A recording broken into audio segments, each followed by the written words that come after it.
So Buckbeak and I are here. We stopped at Culver's, and we have several plants that need to be repotted into bigger plants. So I'm going to get the planters from Wally World. Aw, snot! I just realized I don't have to worry about cooking dinner tonight because it is clergy night out, which will be interesting given some of the stuff that is happening behind the scenes. But I have discovered that I pulled 2 bags of French onion soup out of the freezer, so Mike will be happy. I don't really eat it. I'm going to have to try it. That's all there is to it. But at the same time, I've got to cook that steak stuff, that stew. So I'll put that in when I get home and let it cook for an hour so that it's not going to go to waste.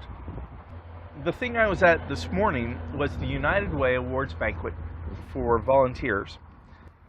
They honor a youth, a adult, a senior, a business, and a group of the various volunteers that happen around the area. Our group, I think I talked about this, was up. We are the volunteer ombudsmen for the Lynn and Johnson counties. We ended up somewhere in the top 3. We did not win, but we were finalists. And we had a good time. I met Sarah, who is our volunteer coordinator. Very nice lady. It was interesting. Apparently, somehow, my registration got misplaced. And so I was not on the list. But they told me, you know what? Everybody's going to be at table 5. Go hang out at table 5, and if it gets full, then just relocate to table 19.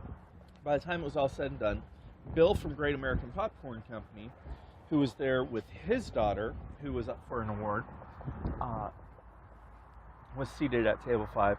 And so I ended up having actual breakfast, being served and having my meal, with about 4 other ladies from the ombudsman group, Bill and his family. And when it was all said and done, once I got completely done eating and we were just chit-chatting, here comes the final person at our table.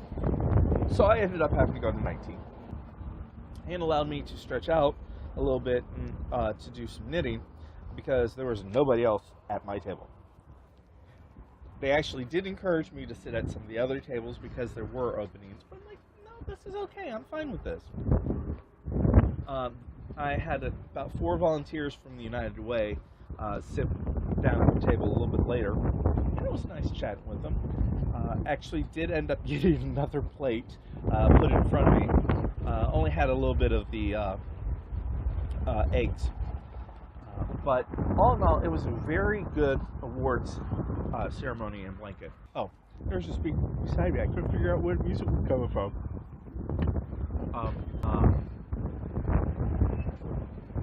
Ultimately, it's going to end up screwing somebody, and that somebody's probably going to be me.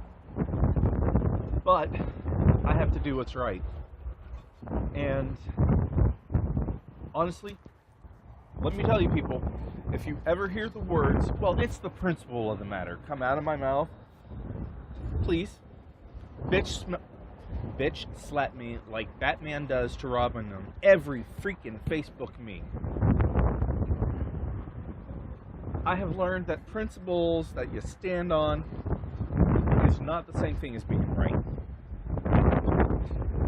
If you do what you feel in your heart is right, then you can stand. But if you're just standing on a principle, it's easy for that bedrock to shift out from under you and hose you big time. This situation, I think, could have been handled better, but you know, I'm not the one in charge. I'm just one of the ones affected. The communities that I grew up in versus the faith communities I'm in now have way different what's called polities or governance.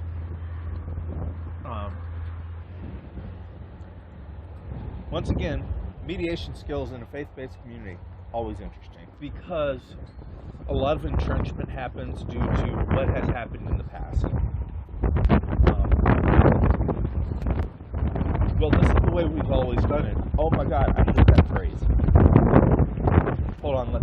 class. And it's always sad when that happens in a church, because somebody always gets screwed and somebody usually leaves. But usually if it gets to this point, the people involved have not been happy for a very long time and are looking for some sort of change. If somebody chooses to leave, we want it to be for a happy reason.